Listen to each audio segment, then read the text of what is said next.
SSC নিয়োগ করার জন্য পুনরায় নোটিফিকেশন জারি করেছে, নতুন গেজেট পাবলিশ করেছে এবং ফর্ম ফিল আপও চলছে।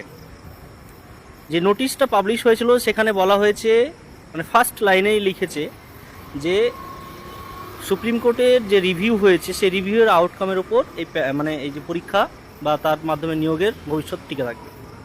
এবার প্রশ্ন হচ্ছে যে যেখানে বিগত 10 বছর শিক্ষক নিয়োগ নেই, স্কুলে স্কুলে শিক্ষকের অভাব,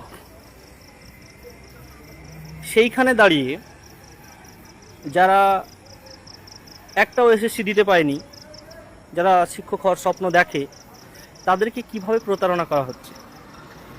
প্রথম প্রতারণা হচ্ছে, আচ্ছা ধরুন আমাদের কেসটা আমরা জিতে গেলাম, রিভিউ থেকে আমরা ন্যায় পেলাম, আমাদের চাকরিটা বেঁচে গেল, তাহলে এই যে ভ্যাকেন্সি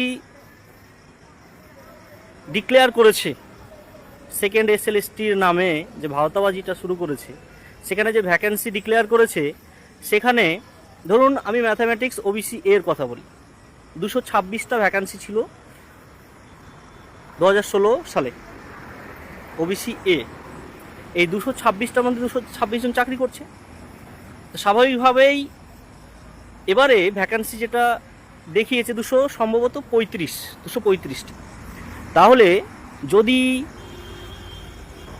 আমরা পুনরায় সেই চাকরিতে ফিরে যেতে পারি, আমাদের সুপ্রিম কোর্টের রিভিউর মাধ্যমে বা কিউরিটিভের মাধ্যমে বা ফার্দার প্রসেসিংয়ের আমরা আইনি পদ্ধতিতে গিয়ে আমরা চাকরিটা ফিরে পেলাম, তাহলে সেই যে ভ্যাকেন্সি 226টা ভ্যাকেন্সি যেটা ছিল সেটা পূর্ণ হয়ে গেল। এবারে রইল বাকি 9টা ভ্যাকেন্সি।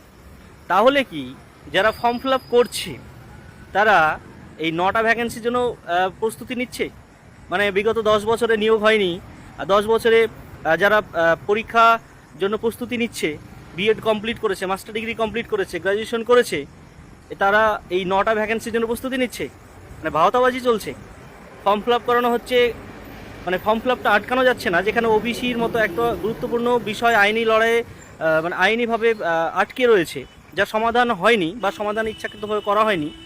তাহলে পরে তাদের সমস্যা সমাধান না করে পোর্টাল থেকে তাদের নামকে উড়িয়ে দেওয়া হলো, মানে ওবিসি ব্যাপারটাকেই তুলে দেওয়া হলো। ফর্ম ফিল আপ করবে কীভাবে?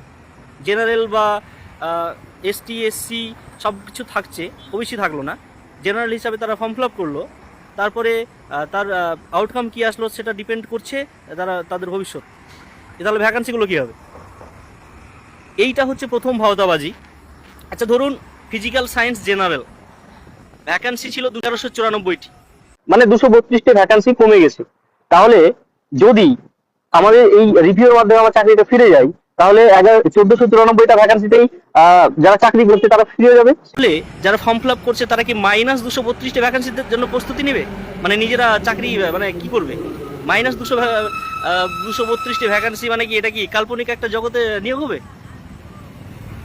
মোদ্দা কথা হলো ছ্যাবলামো চলছে, এরা নিয়োগ করতেই চায় না, যার কারণে যারা ফ্রেশার ক্যান্ডিডেট রয়েছে, যারা পরীক্ষা দিয়ে শিক্ষকতা পেশায় আসার জন্য অপেক্ষা করছে দীর্ঘদিন ধরে, তাদের সঙ্গে প্রতারণা করছে, তাদেরকে ফর্ম ফিল আপ করিয়ে তাদের ভ্যাকান্সি, কোনো রকমের ভ্যাকান্সি নেই বর্তমানে যদি ভাবা যায়, কারণ আমাদের চাকরিটা আমরা রিভিউর মাধ্যমে যদি ফিরে পাই, এবং আমরা আশা করছি ফিরে পাবো, তারপরে যারা ফর্ম ফিল আপ করছে তারা কোন ভ্যাকান্সিতে পরীক্ষা দিবে?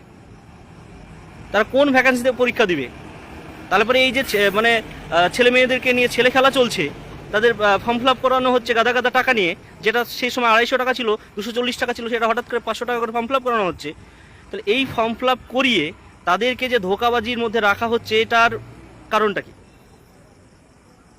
তাহলে এরা সমাধান সূত্র কোনো কিছু না বের করেই নিয়োগ প্রক্রিয়াটাই মানে সঠিকভাবে চলুক সেটা চাইছে না ইচ্ছাকৃত, যার কারণে এরা এক একটা জোকারি শুরু করেছে, যার কোনো লজিক্যাল পয়েন্ট নেই, যার কোনো ভবিষ্যৎ নেই।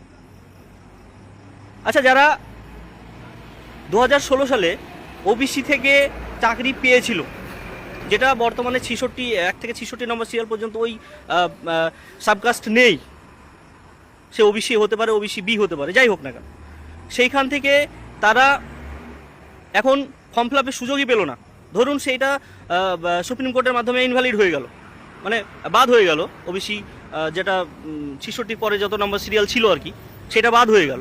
তাহলে সেই সময় 2016 থেকে যেটা বৈধ ছিল, সেই বৈধ জিনিসটা সুযোগ নিয়ে যারা চাকরি পেয়েছিল তারা এবার বঞ্চিত হবে। তো এটা কোন ধরনের আইন হলো? এটা কোন ধরনের আইন হলো? যেখানে সুপ্রিম কোর্টে এবং হাইকোর্টের রায়, যেটা দুটোকে কম্পাইল করলে যে আমরা দেখতে পাচ্ছি যে এখানে বলছে টেন্টেডে পরীক্ষায় বসতে পাবে না, তারপরে এখানে টেন্টেডে পরীক্ষায় বসার জন্য ফর্ম ফিল আপ করছে অলরেডি। তাহলে একই প্যানেলে টেন্টেড থাকার কারণে প্যানেলটাকে পুরো প্যানেলটাকে সেট অ্যাসাইড করে দেওয়া হয়েছে, তাহলে আবার পুনরায় তারা পরীক্ষা দিবে, তারা চাকরি পাবে, সেই প্যানেল টিকবে তো?